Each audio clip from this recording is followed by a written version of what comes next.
Hello and welcome to our food webinar today. Hope you enjoyed that little bit of footage from our barbecue, which was a very successful event last week. We raised quite a bit of money for the 20 different rescues that were there, and it was a really fun event. And you can tell it was pretty hot. The dogs were really enjoying the dip and chip. So, for those of you who are tuning in for the first time, welcome. And for those of you who are tuning in yet again, welcome back. So today in Food is the Foundation of Life, Part 4, we're going to talk about the energetics of food. It's true for life. You are what you eat.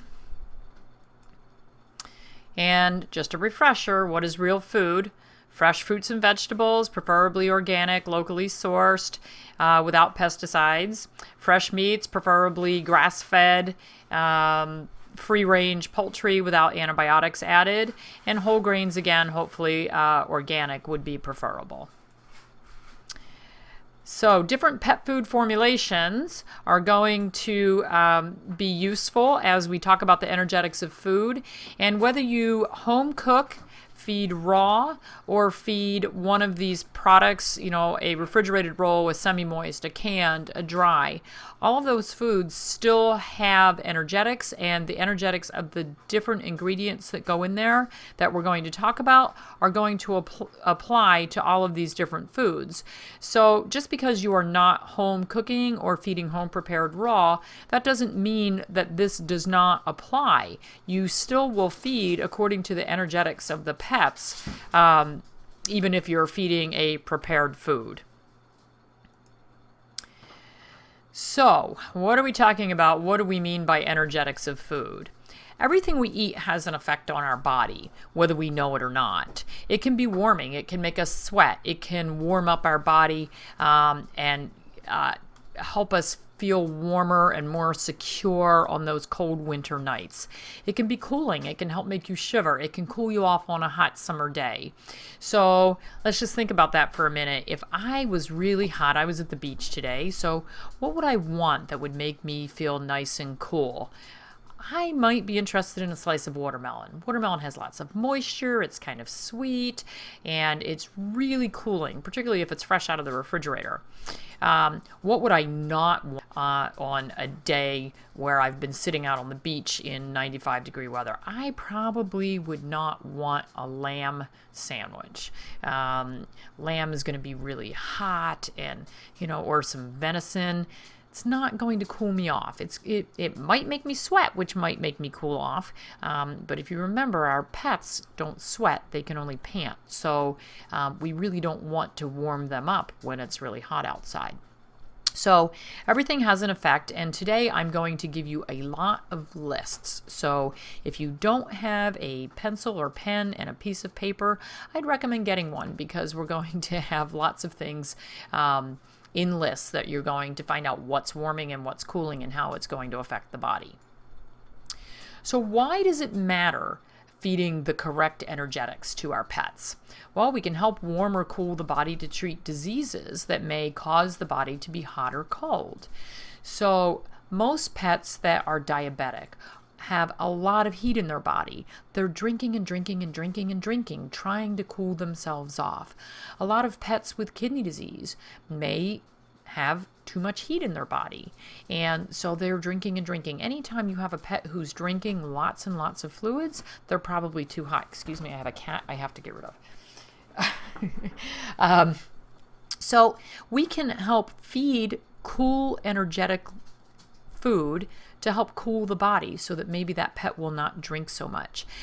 For pets who are cold and shivery and always hiding under the blankets, and they hate going outside in the winter because they just shiver and shiver, we can give them foods that are going to be more warming and help warm up their body. We can also feed according to the seasons. So depends on where you live. If you live in Southern California, it's just hot most of the time. Same in Florida. But here in New Jersey, we have 4 specific seasons. So in the winter, it's very, very cold sometimes. A couple years ago, we had something like 7 feet of snow. So it was cold, and so we did a lot of cooking with things to help warm up our pets and make them feel not quite so cold. And, in the summer right now, I certainly don't want to feed my pets something that's very warming because it's been 95 to 100 degrees for the past couple of weeks. And today we're supposed to be having a cool spell, and my car said it was 93 degrees, so it's not very cool. We can also help feed to change behavior according to a pet's personality, and that may seem a little bit odd, but if you have a dog who is very fiery and very aggressive, you may need to cool that pet down. So you might want to feed things that are a little bit more cooling to the body. There are other things that can cause aggression, for instance, stagnation, particularly stagnation in the liver. We'll get into that in future seminars. But, feeding energetically is the first place to start. Okay, so how a food is prepared is going to affect the energetics. So let's just talk about processed foods for right now. Dry food, we already talked about, it's processed at very high temperatures and it's had the moisture sucked out of it. And if you think about it, moisture is cooling. So what are you going to do on a hot day? You're going to drink more fluids. So fluids are going to help cool. So when we take a dry food, we process it for long periods of time at high heat, and we take all the moisture out of it, it's going to, just by nature, be energetically very warm.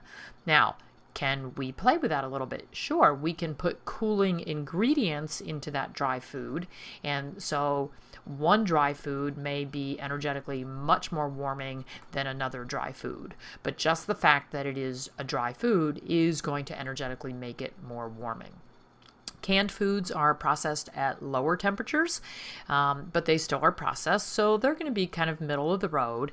And then the raw foods are for the most part, just the processing of the food itself is going to be very cooling.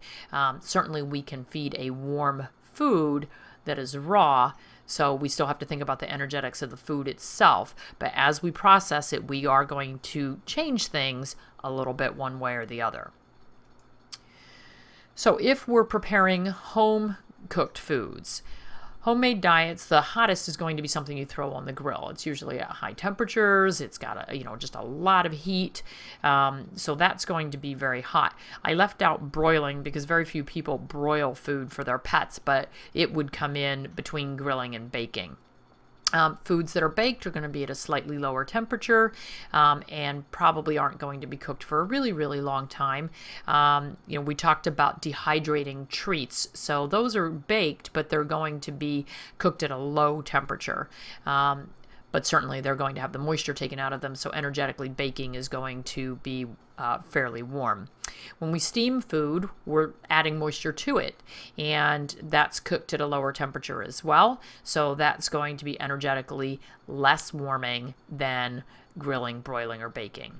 When we slow cook, it's usually at a fairly low temperature, and we cook it for a long period of time, so that's not going to warm up the food energetically as much as grilling or baking. And raw foods, certainly we're not processing at all, so we're not changing them and making them warmer. How the food is grown is going to affect the energetics. So particularly when we think about, any of this fish, salmon that is wild caught out in the Atlantic Ocean is a cold, energetic food. And it's very cooling to the body. Most of the deep sea fish are very cooling to the body. However, if the salmon is farm raised, it's going to be fed corn, and corn is going to change the energetics of that food. So no longer are the salmon eating what's available out there in the ocean, they're eating corn, which is energetically more warming. So that's going to raise the energetics of the salmon. So when I'm telling someone that I want them to find fish that is cooling, we always distinguish between salmon that is wild caught versus farm raised. It's really hard to find wild caught anymore. Even fish from the Atlantic Ocean may be farmed actually in the ocean. And so it's still changed. Even though it's in the cold ocean waters, it's being fed corn. So that's still going to change it, and probably going to be fed genetically modified corn. So not sure we want that anyway. Foods that are harvested after they're dried are going to energetically be more warmer. So some of most of the grains. If it's harvested when it has more moisture in it, it's going to retain a little more coolness. Foods that are fast growing, like lettuce and spinach, tend to be fairly cool. So when we're talking about vegetables, if it's a root vegetable that's grown in the ground for a long period of time, that is going to be energetically warmer than things like lettuce and spinach that are grown on top of the ground in a very short season. And if you think about that, think about the density of lettuce and spinach versus a root vegetable like a potato or a sweet potato. Those potatoes are very, very dense, so there's not as much moisture in there as there is in, say, lettuce. The age at which the animal is slaughtered, it will also affect the energetics of it, and certainly whether or not the animal is grass-fed. Cows that are grass-fed are going to be energetically cooler than cows that are feedlot raised, again, probably on genetically modified corn. So the sourcing of the food can definitely affect the energetics. So we're going to give you generalities, this group of foods is warming, this group of foods is cooling, this group of foods is neutral. But remember that it can be affected by how it's raised and how it's processed. So it's not quite as simple as just this is hot, this is cold. And next week we're going to talk about how to figure out which your pet needs, whether your pet is too hot or too cold, and what do they need more of. The amount of moisture is going to affect the energetics. So we touched on this a little bit. Lettuce is a high moisture product. Melons and fruits, very high moisture. So they tend to be more cooling. The dried grains, again, not as much moisture, not going to be as cooling. So this is where you need your pen and pencil. So foods that are warming. These are things that are going to add energy and heat to the body.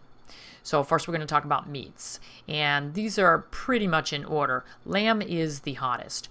So one of the mistakes that has been made in veterinary medicine for years, I think, is that any dog who comes in itching and scratching, veterinarians typically, or clients typically, want to go to something like a lamb and rice food. Well, if you have a dog who has a moist seborrhea and they're kind of greasy, maybe they have too much cooling in their body and will benefit from lamb, or venison, which is going to dry them out and add heat. But if you have a dog who has a dry, flaky skin and they're already lacking moisture in their body, and we put them on a lamb or venison or kangaroo diet, we're going to dry them out and heat them up even more. So it may be the exact opposite of what they need. A lot of dogs, even with pustules and skin that's infected and broken out, that's heat. It's a damp heat. So if we have infection, we've got heat. So the lamb might help initially because it's going to be more drying, but it's adding more heat. So it may not be the food of choice. I had a dog come in a couple of weeks ago, very, very hot and dry dog, and it was put on a prescription dry kangaroo and oat diet. And we haven't gotten to grains yet, but oat is also very warming. So this poor dog was just dry and panting and drinking a ton of water and still itchy because the dog was on the exact wrong diet. It really, really needed some moisture put into the body. So now one of the interesting things on this list that you'll see is shrimp. And so initially when I learned the Chinese medicine and the food therapy, everyone in the class said, shrimp, that's a cold water fish. It lives, in the ocean. How can that be warming? And the answer is they're very, very fast and they move very, very fast. So they produce heat. So if you're a slow-moving fish just lumbering your way through the ocean or laying on the bottom of the ocean, then you're not going to be hot. But if you're a shrimp and you're moving very, very fast, then you're going to be warming to the body. Okay, grains. So grains that are warming, oats, we talked about that. And I like oats. I like, oatmeal for some of my geriatric dogs who are cold and slow and, want to be under the covers all the time. Sometimes a good warm bowl of oatmeal, particularly in the winter, will make them feel really, really nice. White rice, and again, a lot of these dry dog food diets have a lot of white rice because it's the least expensive grain. Well, except for corn. So, you'll see a lot of lamb and white rice diets on the market. So we've got hot lamb, hot white rice, and a hot dry food. And you can imagine feeding that food over the course of 10 or 11 years to a dog. They're going to get very dry and be basically in a constant state of dehydration. Their kidneys are always trying to catch up. So sooner or later, they're going to fail. Okay, vegetables. Not a whole lot of vegetables are really warming because if you think about it, vegetables pretty much have a lot of moisture, but these particular vegetables tend to be warming. Ginger, I know maybe that falls as a fruit, but I think it's a vegetable. But ginger, it's a root, it's a vegetable. Ginger is soothing and warming. So when you have a tummy ache, even though you might have some heat in the tummy, it tends to be fairly soothing. And part of that we talked about last week with the pumpkin and the ginger. It tends to be a bit of a chi tonic and it gets things moving on out of the stomach. So sometimes it can make you feel better. Asparagus is a little bit warming and peppers are a little bit warming. So these vegetables certainly are not warming to the extent that lamb and venison and rice are, but they are going to be warmer than other vegetables that we're going to talk about. So if you have a dog that's really cold and you're trying to get a little bit of warmth in there and you need some vegetables to put in, these would work. Okay, fruits. Believe it or not, yes, some fruits are warming. So peaches and apricots, and remember if you're feeding any peach or apricot, the pits are toxic, so get rid of the pits. Citrus peel. The citrus fruit itself can be somewhat cooling to neutral, but the peel of the citrus is warming, and it also is a great chi tonic, so it'll get things moving. So we do use citrus peel in small amounts, so just a little bit of lemon or orange zest can be very, very helpful. Coconut is fairly warming, and papaya. And we don't feed a lot of those to our pets, although a lot of people have been talking about adding coconut oil, and it's a very, very healthy oil, or coconut water. A lot of people are now gravitating toward. It's very healthy, so there's not a problem with it, but again, it's going to be a little more warming. So let's talk about things that are cooling. So we have dogs that are too hot, too dry. We need to cool them off. So now we're going to think a little bit differently. So turkey. Why is chicken hot and turkey is cooling? Well, turkey's a big, slow bird. It really doesn't fly. Not that chickens fly very well, but if you ever see a turkey try to fly, they don't get very far off the ground and they don't go very, very long distance. That's not what they're made to do. And we have a lot of turkeys in our neighborhood, and believe me, they are slow, lumbering birds. Duck is cooling because it basically swims around in cold water, and it's more of a dark meat, greasy meat, high moisture content. Cod, that's one of those fish that live in the ocean. Clams just sit there on the bottom. They really don't move, so they're pretty darn cooling. Didn't include crab and lobster on here. Crab is very, very cooling. Not many people can afford to feed crab and lobster to their pets, but if you want to cool off, picking crabs on a hot summer day is a great thing to do. Rabbit is cooling. Be a little careful on your sourcing for rabbit because most rabbit in dog food comes from China these days. Not that that may be all bad, but we have to be a little careful. Alligator, again, not found in dog food very much, but if you live in Florida and alligator meat is cheaper there, it might be something that you could feed your pets. And shark, again, a deep water fish. We don't feed a lot of shark. You're not going to find it in too many dog foods, if any. Shark cartilage is used a lot, however. Grains. So there are some grains that are going to be more cooling. Millet. I have seen some dog food starting to use millet, and certainly if we're home cooking and we want to use a cooler grain, millet is something that we can use. Barley. I said before that I love barley because it's cooling and draining, and a lot of dogs really like it, and it's bland to sweet, so a lot of dogs will eat it okay.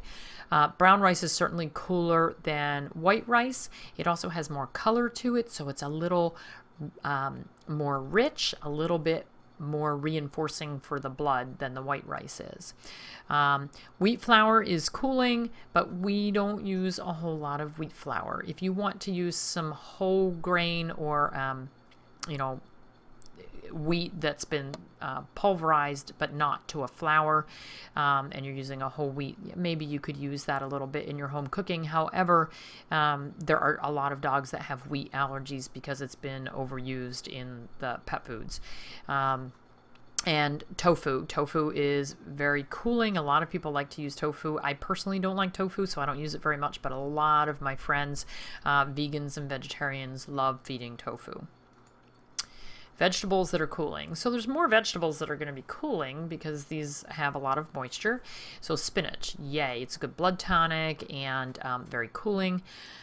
Broccoli, celery, just, tons of moisture content. Celery's also got some good fiber in it, so that can be very good, and it's draining. Tomatoes. Tomatoes are very cooling. Our Cocker Spaniel last summer ate every darn tomato off of our tomato bushes. I think she was just really hot and she was trying to cool off. So we didn't get any, but she had plenty. Mushrooms are cooling. If you think about mushrooms, they don't do a whole lot to your body. Kelp and seaweed, cooling because it comes from the ocean, and it also is fairly salty, so it's going to help drain the body. And cucumber. Think about a cucumber.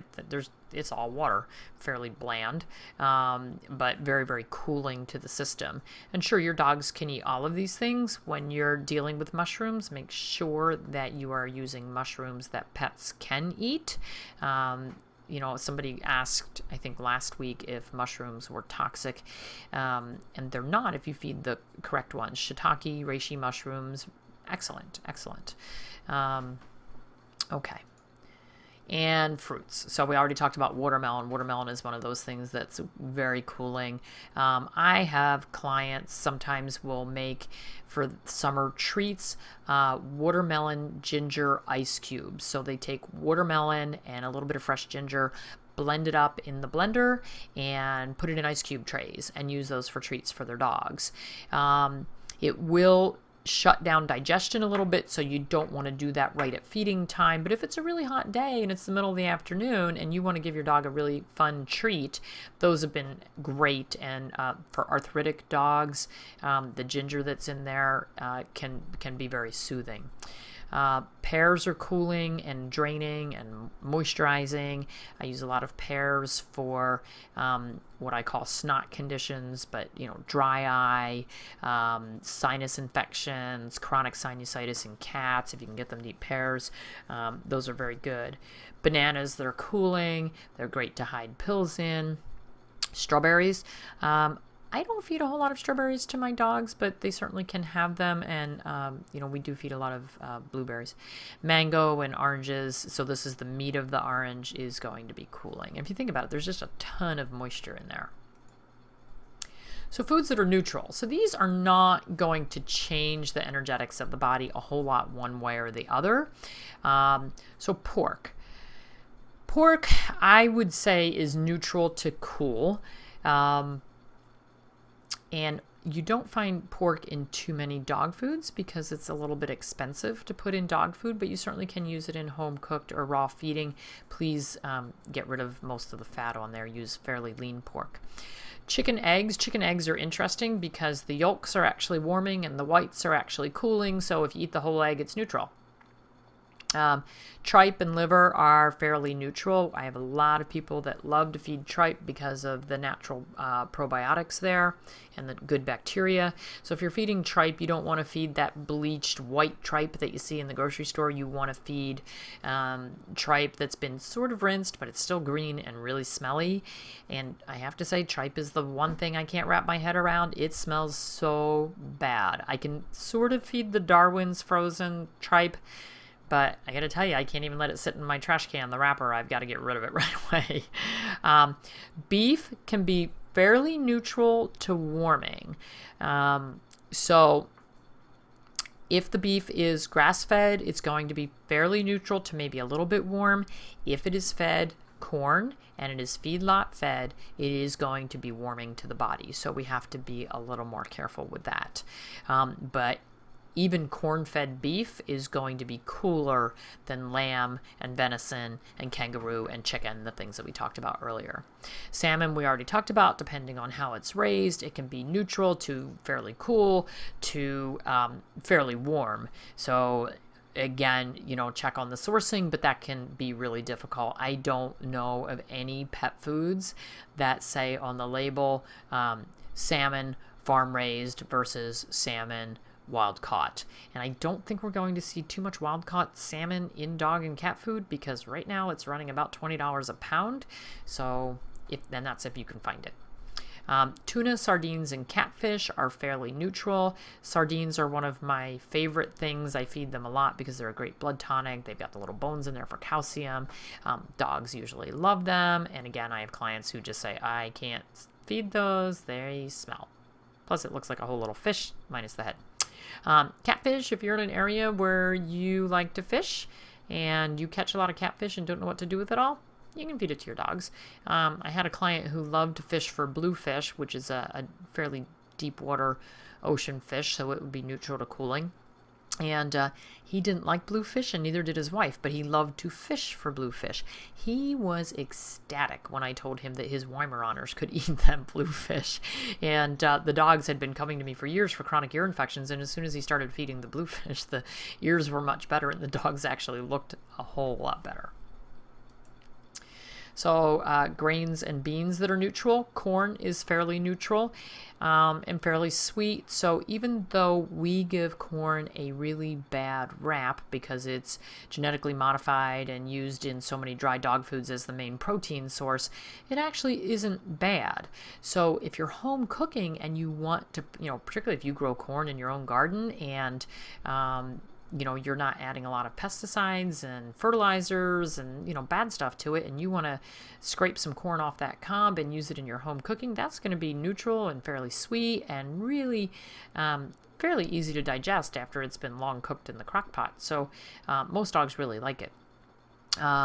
Sweet rice, jasmine rice, that's fairly neutral versus the white rice, long grain rice, which is more warming, and the brown rice was cooling. Beans, soybeans, green beans, string beans, black beans, broad beans, peas, kidney beans, red beans. So somebody asked last week which kind of beans you can feed. Well, there you go. You can pretty much, aduki beans aren't listed on there, but that's another one. So pretty much they're fairly neutral, and they can be used as a protein source, particularly for people who are vegans and vegetarians and they want to decrease the meat a little bit, or just for cost. If you want to decrease the meat a little bit, you can go a little heavier on the beans as a protein source. And someone did ask me last week, what's the ratio that we should be using of meat to grains and beans to vegetables? And there's no magic answer. I know what I personally do. I personally, if I'm feeding a frozen raw patty, that's going to be 80 to 85% meat. Sometimes I'll add some other things to it. The rest of it's fruits and vegetables. But I have holistic veterinary friends who only advocate putting 30 to 40% meat in a diet. So there's no really right or wrong answer. It's whatever works best for your particular pet. Personally, I think they need more meat, and certainly if you're feeding cats, they really need meat. Please, please, please do not try to home cook for your cat and give them a 20% meat diet. They really, really need the meats. So vegetables that are neutral. Yams and sweet potatoes, that's one of the reasons I like them so much. We can use them all over the place. Cabbage is fairly neutral and has a high moisture content. Carrots are fairly neutral. Cauliflowers and radish. I love yams and sweet potatoes and carrots because they're orange and red, so they've got a little bit of blood tonic in them. They're a pretty darn good food source for these guys. Yeah, you have to cook them a long time to really get them where you want them. Somebody posted a question in the middle of the week about whether we could feed sweet potato skins. If they're raw, no, and actually you should not feed raw sweet potatoes or potatoes. If they're cooked, sweet potato skins can be okay, but I don't use them. I do get rid of the skins. And I'm sure other people have differing opinions on that. Radishes, some dogs absolutely love them, and they can be really good for helping drain the body as well. If you've got fluid excess, you need to move things along. I had a Doberman, my first Doberman, who used to go and pull all the radishes out of the garden because apparently he needed to drain something. So he would go out there and pull them. I don't think we got any radishes that summer. So it's really interesting what your dogs will go out and find in your garden and start stealing, and they're probably trying to tell you something. Okay, fruits that are fairly neutral: apples, dates, pineapple, longan, and lotus. In this country, we don't feed much longan and lotus, but pineapple, a lot of dogs like. It's got some really good enzymes in it if it's fresh pineapple. It is a high sugar fruit, so probably not the best thing for your diabetics, but apples are okay, and dates are just a great blood tonic. Most dogs like them, and I wouldn't be feeding a ton of this. You know, take a couple of dates and chop them up, no problem. They like them. They're kind of chewy, and they're fairly neutral, so you can feed them either way. So now that we've got all this information about what's hot and what's cold and what to do with it, how do we decide what our pet needs? Well, that's going to depend. And so next week, we're going to talk about how to figure out what your pet needs. Does he need warming? Does he need cooling? It's going to depend on the energetics of the personality. So the personality, I've got dogs in this house who are crazy, hyper, and obviously have lots of energy, so we're going to say they're a little warmer, and we need to cool them down if we want any peace. We've got others that are sloths that lay around, and so we probably need to jumpstart them a little bit. Energetics of the breed. There are certain breeds that energetically are really up and hyper and hot, so we might want to cool them down, and others that are just pretty mellow, and so maybe we need to jumpstart them. Energetics of disease. So if we have any disease processes that we're dealing with, we may, like we talked about with the diabetics and the kidney failure pets, we may need to warm or cool them. And seasonality. So, if you live in a place that is chronically hot, you may need to be chronically feeding cooling foods. With that said, don't go too far overboard. I have a fairly new client who came in, and she had decided that her dog was a hot dog. And so she spent about 3 years trying to feed her dog only cooling foods. And the dog ended up being drained to the point where we now have about 15 different things we need to work on. So you always have to have things in balance. So if you decide your pet is basically hot, yes, your main protein source you're going to want to cool. You're probably going to want 75% of your food to be cooling and the other 25% to be neutral to maybe a little bit warm.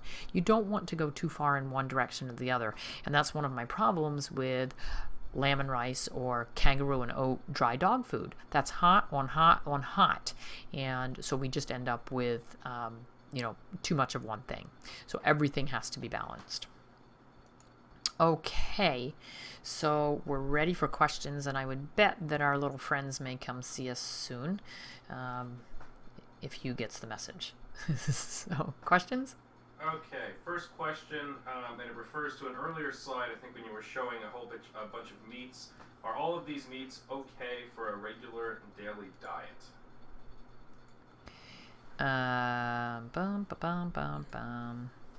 So we'll go to meats.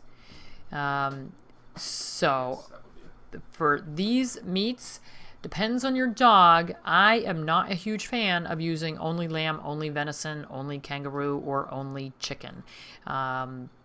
You have to mix up your proteins, and even if you have a cold dog, particularly if you're feeding dry food, you're going to have to throw something neutral, something cooling once in a while.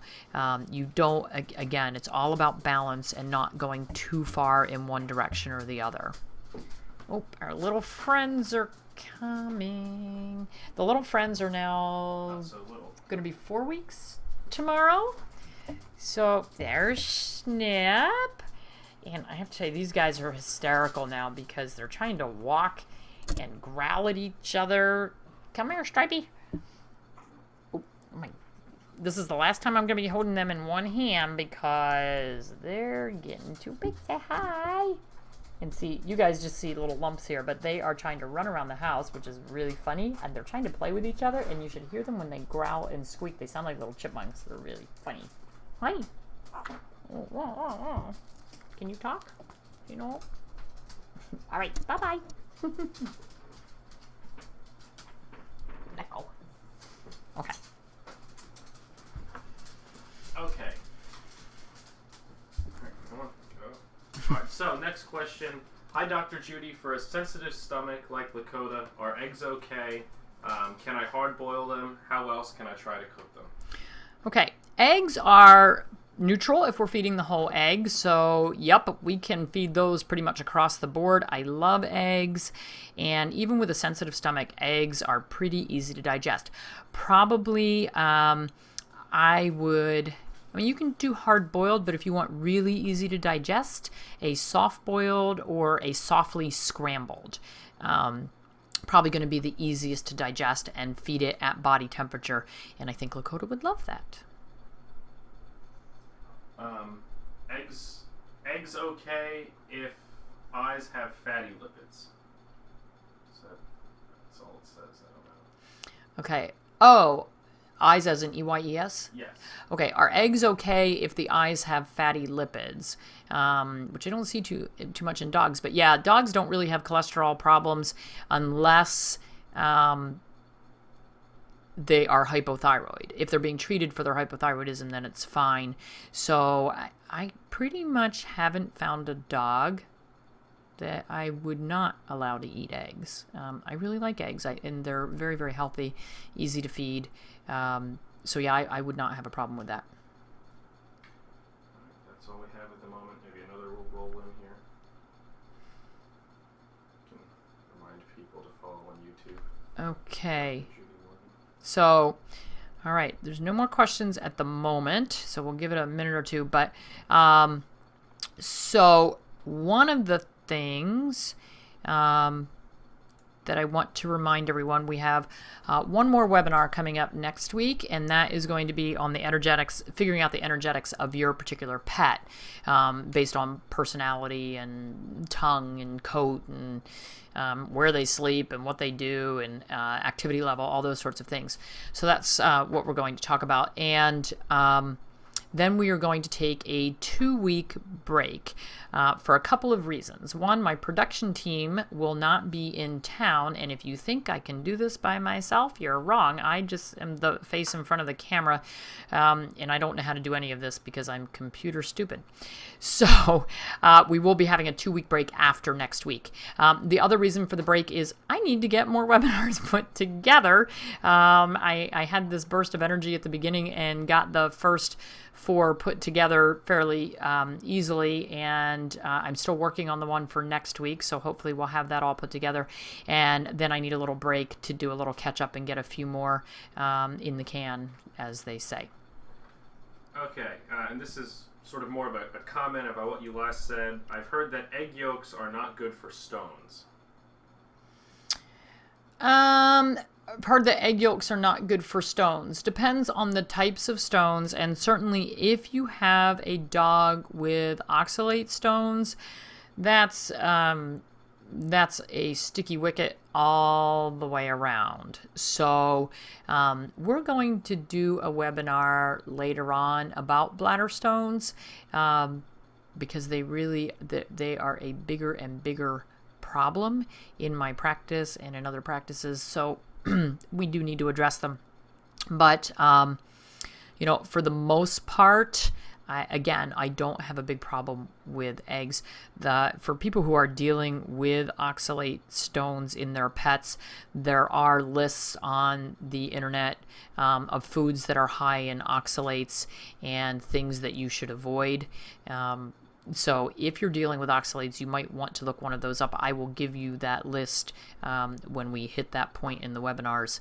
But if you are already dealing with oxalates and you want to start home cooking, please look at that list before you start throwing too many things at your dog. For those with struvite stones and crystals, it's a totally different ball game, and you can pretty much feed those guys almost anything you want. Okay, I remember you saying not to put raw food on top of kibble, but is it okay to put cooked food on top of kibble? Yes, you can put cooked food on top of kibble, and a lot of people do that. A lot of clients will put cooked food on kibble, and basically what you're doing is you're making that kibble better. So for clients who need to feed kibble for whatever reason, whether it's because of cost or because their dog does really well on that and they get diarrhea if they don't have some sort of kibble, and that can happen, absolutely you can add cooked food on top of kibble. The reason you can is that they're both going to be energetically fairly warming. The rate of transit through the digestive system is pretty close. The one thing you can't do is that raw food on top of kibble. I will mix raw food with things like cooked eggs. I don't have a problem with that because that transit time is not going to be that different. It's just the kibble is so highly processed versus the raw, which is absolutely not processed. So those two don't play well together. I don't like them in the same meal. If you want to do them at opposite meals, you can do that, but I don't like them at the same meal. Okay. How much do we feed dogs? How can we figure out the amount of calories that we need for home-cooked food? Okay. So how do we figure out the amount of calories that we need for home-cooked food? It's approximately 20 calories per pound of body weight for the day for your dog. So now you're sitting here going, okay, well, I've got a 20-pound dog, so he needs 400 calories a day. How do I know how many calories are in that pot of stew that I just made? Well, there are calorie counters. Anybody in Weight Watchers probably has a calorie counter. They're on the internet. So you can look up. I used 1 pound of ground beef in my stew. How many calories is that? Oh, that's 1,000 calories. Okay. I used 2 white potatoes in my stew, and a white potato is 100 calories each, so that's 200 more calories. So you can figure out how many calories are in your pot of stew, and then you can look at it and say, well, okay, if I need 400 calories per day, and I have 2,000 calories in my pot, that's 5 days worth of food.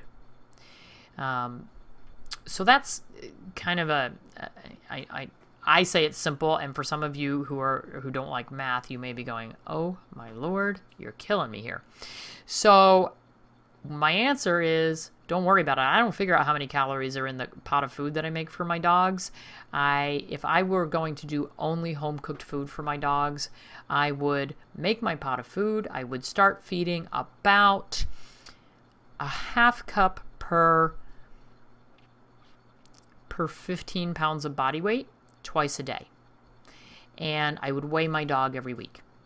And I would say, oh, look at that. He lost a half a pound. I probably need to feed a little bit more.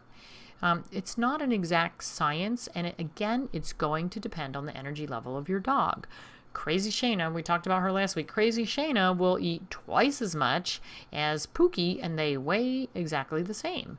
So, Crazy Shayna just has an energy metabolism that is over the top. That dog probably needs 40 calories per pound of body weight. Pookie might need 15. I don't know. I don't worry about it that exactly. And I know for a lot of people that becomes really problematic. Don't worry about it. Start feeding your dog and see what they look like after a few days. If you're getting tons of stool and your dog is going, oh my God, I can barely move because I've eaten so much, you're probably feeding too much. But for most of them, I would say starting with a half a cup for approximately 15 pounds of body weight twice a day is going to be a starting point. Okay, and with a sensitive stomach, would you recommend changing proteins every now and then?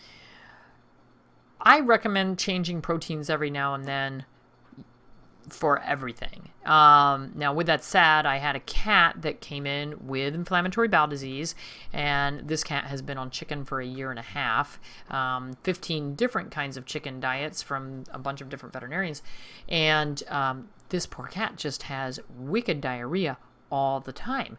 So, my first thought was, well, let's get rid of chicken. And so we put him on a beef diet. It took a week or so for him to straighten out, but the cat is great now.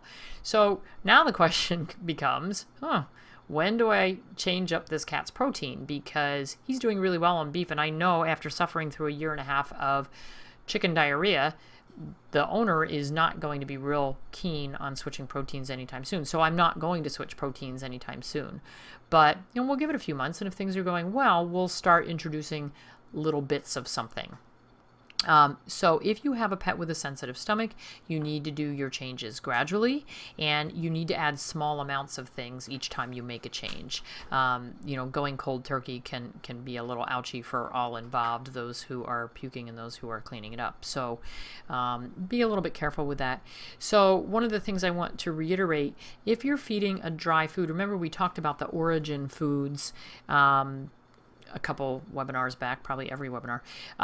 So if you need to feed a dry food and you're looking at a product like Origin, which is a great food, although I saw it in a pet store the other day and I looked at the price on the bag and I said, well, it's a little pricey. But you know what? It's pricey because it's got a ton of meat in it. So, but not everybody can afford it, and I understand that. But let's just say you want to choose, you decide you're going to switch to Origin and you want to choose. It's a dry food, so energetically it's going to be somewhat hot just because it's a dry food with the moisture taken out of it. However, they have two wonderful formulas.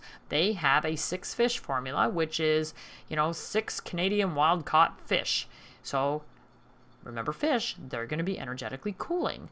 So if we had to choose that bag versus the red meat bag, which has some venison, some lamb, some beef, some bison, it's got all kinds of red meats in there.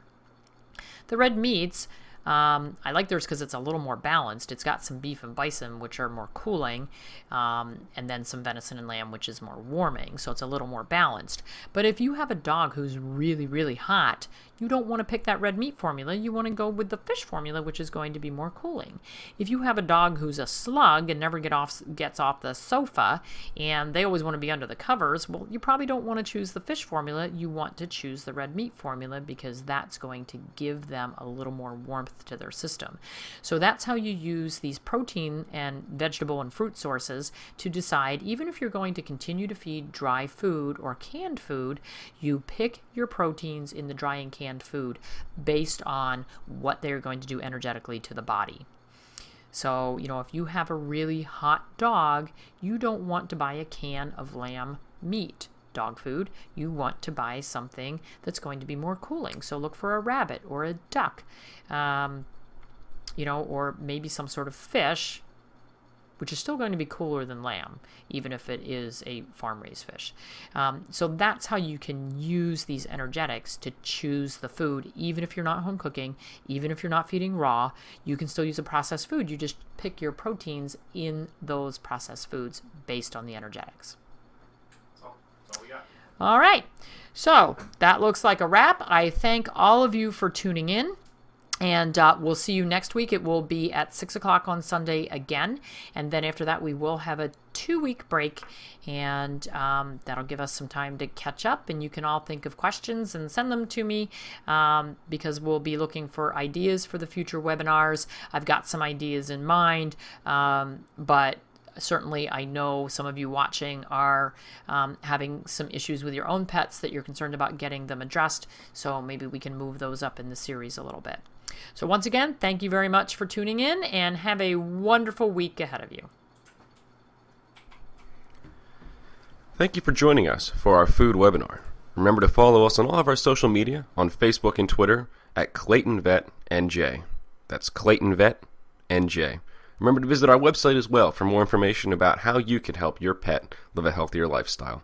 Make sure you join us next week for the next installment of Dr. Morgan's Food Webinars.